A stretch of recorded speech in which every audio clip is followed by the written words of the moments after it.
from Unshakable Spirit. And today's story is number 73.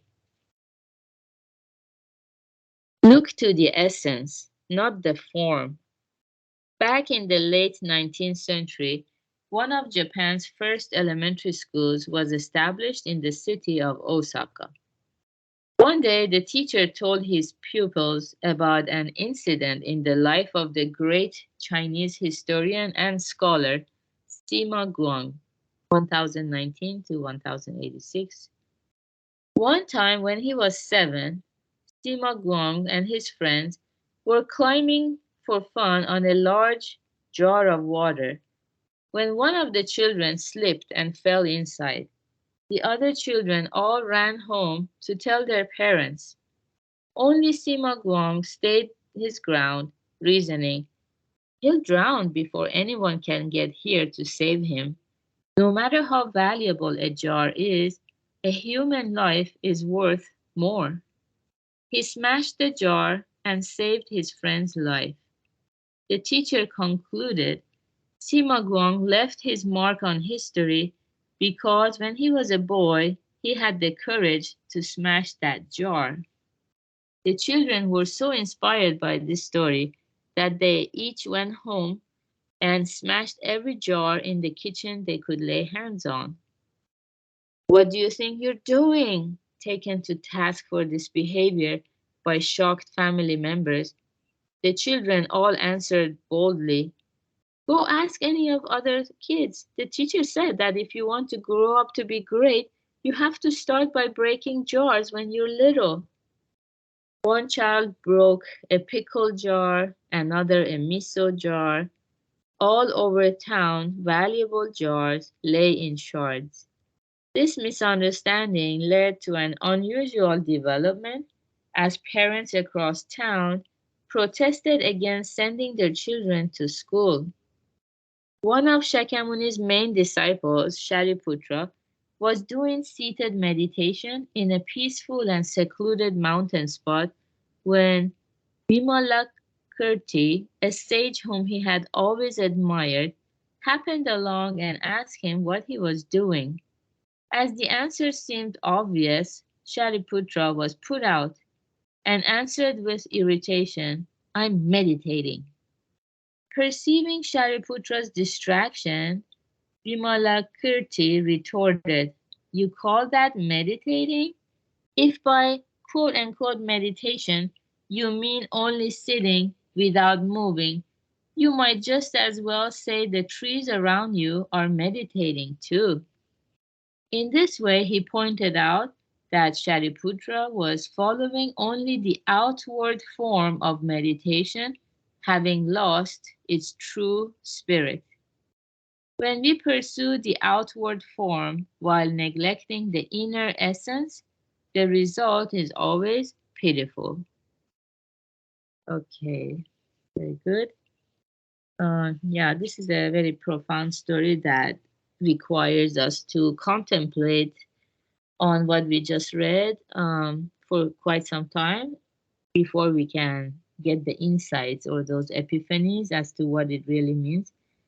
And yeah, the first part is very easy because about misunderstandings, we learn how people, children, everybody is so quick to make snap judgments or jump to the conclusion, and they don't hear the whole message in its entirety. So that's human nature. If we don't develop our minds, we all have that tendency to jump to the conclusion or make those snap judgments. The mind is not calm, so it's moving around so swiftly. So that's why actually it's very difficult to hear the message of Buddhism correctly because our own mind is interpreting everything based on our own filter of experience and knowledge that we have. So, yeah. So that's why the Buddhist teachers also cannot teach everything at once because if they notice the student's mind is all over the place, and they don't have that calmness, or they still don't have awareness of their blind passions. So it's going to be very difficult to convey the Dharma. And even for something as, simple as being in school, these kids misunderstood the teacher's message because it said the teacher concluded. So the teacher explained a lot of other things too, and then concluded that this Chinese historian and scholar who left his mark on history, um, because of many, many things. But then when he was a boy, because he wanted to save the life of his friend, and he put more value on the life of a human being than a jar that can be replaced. Yeah, so he had that courage to smash that jar.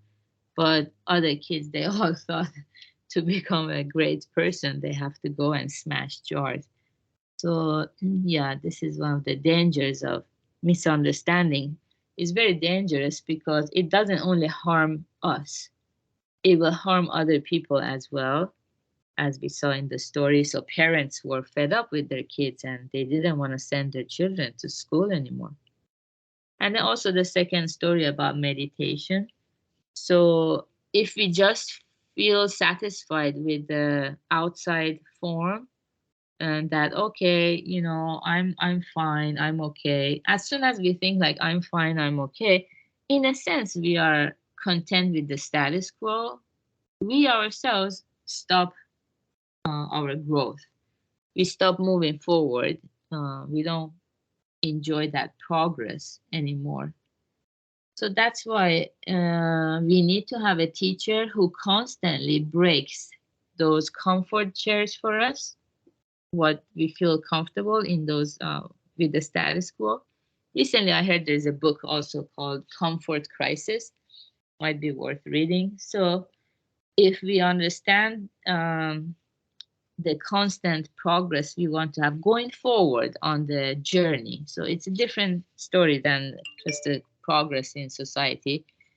We want to make sure while we have this human life, we reach our long cherished desire of finding the happiness that holds us fast, never to abandon us. We need to constantly be moving forward in that direction. So, yeah, we can reflect and do contemplation. Am I not just carried away with the outward form? We need to pay attention to what we have inside and confront everything we see on that mirror of Dharma. Yeah, there's more to it, but yeah, we ran out of time. So good job, everyone, for being here. So today's Sunday, and we're gonna have our members class at 10:30 Pacific time. And yeah, have a wonderful Sunday. Bye.